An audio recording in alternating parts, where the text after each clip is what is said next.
Lucas is a simple and intuitive portable device for external cardiac compressions. Lucas can be easily stored and carried in a backpack. Hold manual compressions. Back plate place. After the back plate is placed under the patient, it takes less than 20 seconds to stop manual compressions, connect the upper part of Lucas, and start mechanical compressions. In almost all situations, Lucas can provide effective, consistent, uninterrupted cardiac compressions in accordance with international guidelines.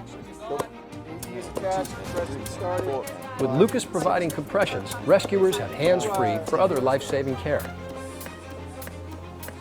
It can be used by ALS and BLS responders out of hospital and by code teams, cath labs, and emergency departments in hospital.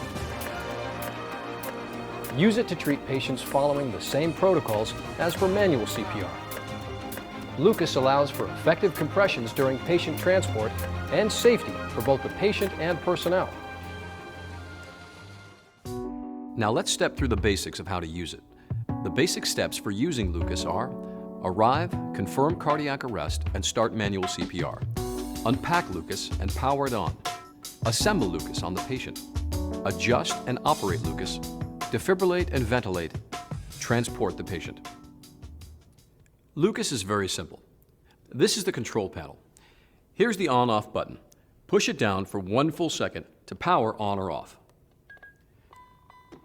When the green LED next to the adjust button lights up, you can adjust the suction cup like this to the correct start position for each patient. Use the pause button to set the start position for the suction cup. Press the active button for continuous compressions. This LED prompts you for ventilations 8 times a minute. While Lucas is operating, the pause button pauses compressions with the suction cup up at the start position you set. Active 30 to 2 does 30 compressions, then pauses 3 seconds so you can give 2 ventilations. Again, there's an LED to prompt you and also an audio signal that alerts you just before each pause.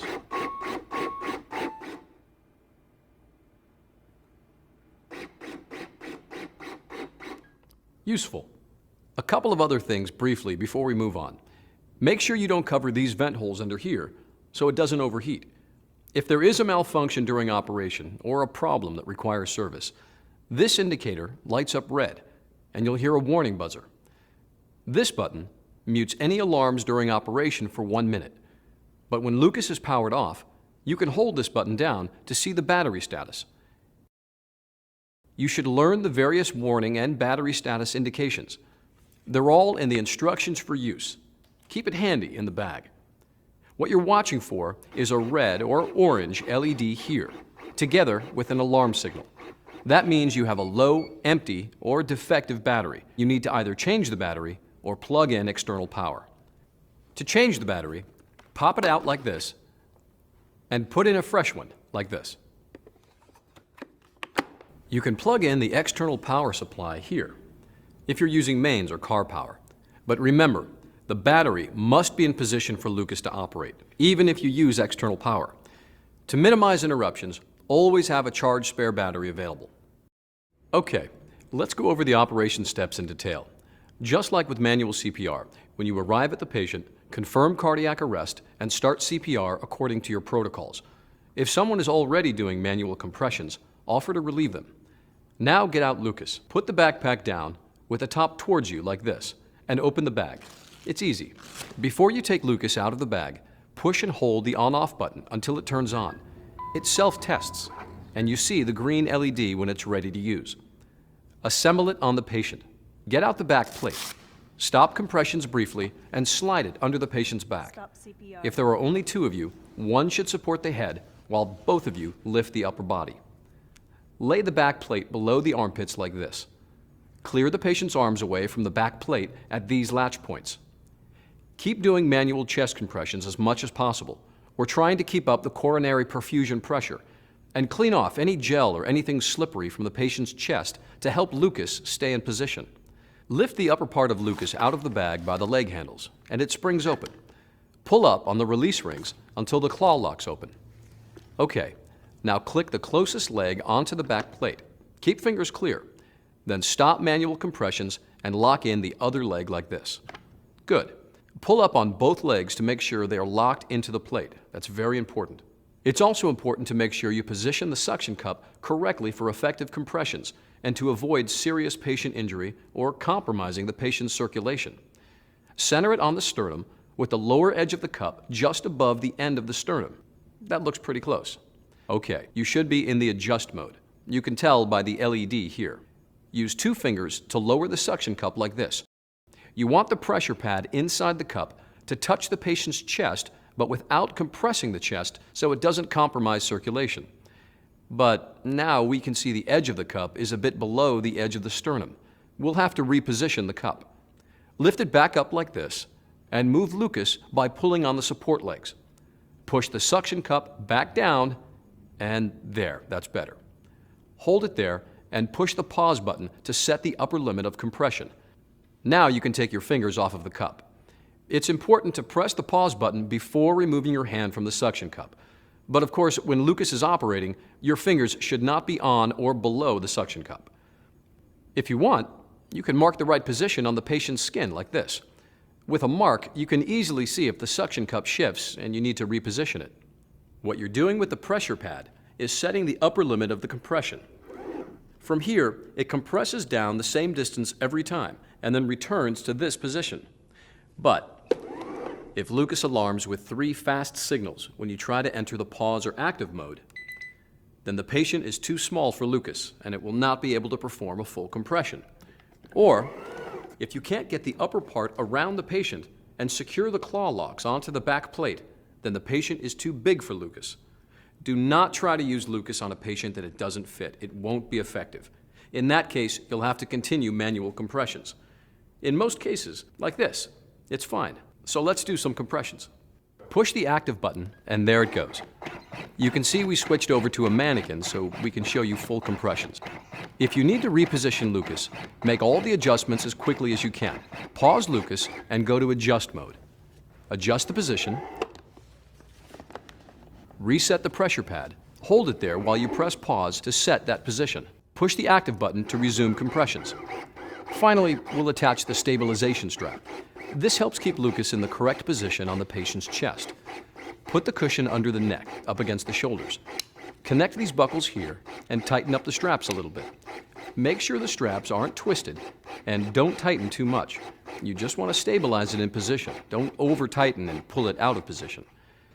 If you're in a situation where attaching the stabilization strap might delay or impair treatment, then don't put it on or put it on later.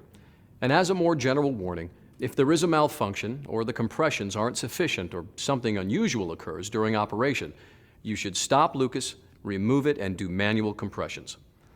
Okay, defibrillation. You can defibrillate a patient without removing Lucas. Make sure defibrillation pads are adequately adhered to the patient's skin. Make sure no pads or wires are under the suction cup. If you arrive and the patient already has pads on, you might need to replace them or reorient them. During a rhythm check or AED analysis, you'll need to stop compressions. Push the pause button. Analyzing now. Stand clear. Make the interruption as short as possible so you can continue CPR. Advised. Use your defibrillator according to its manufacturer's instructions and your protocols. After the shock is delivered, verify the suction cup hasn't moved out of place. Readjust it if you have to.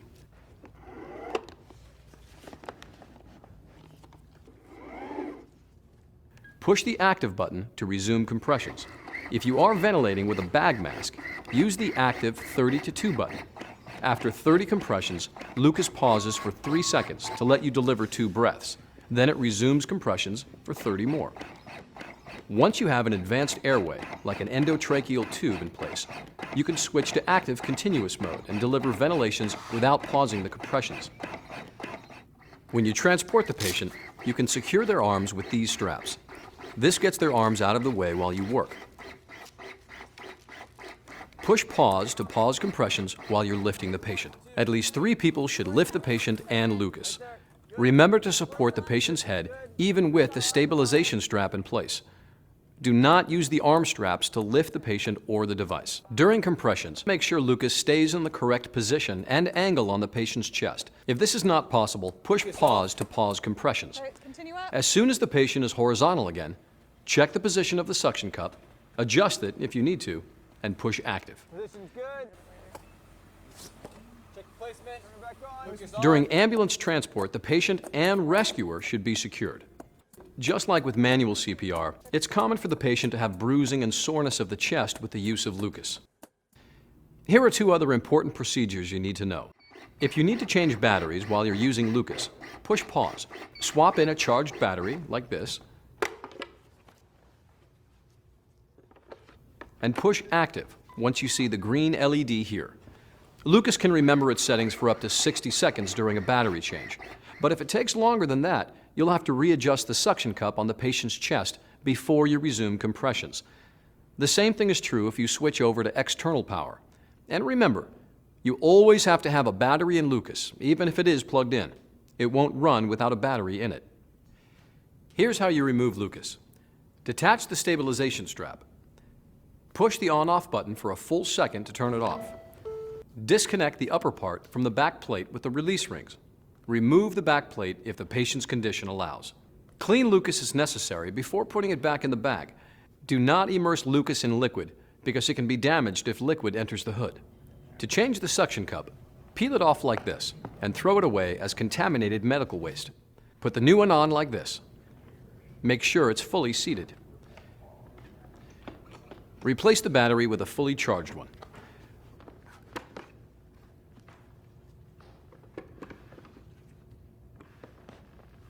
Put Lucas in the bag like this, along with the stabilization strap.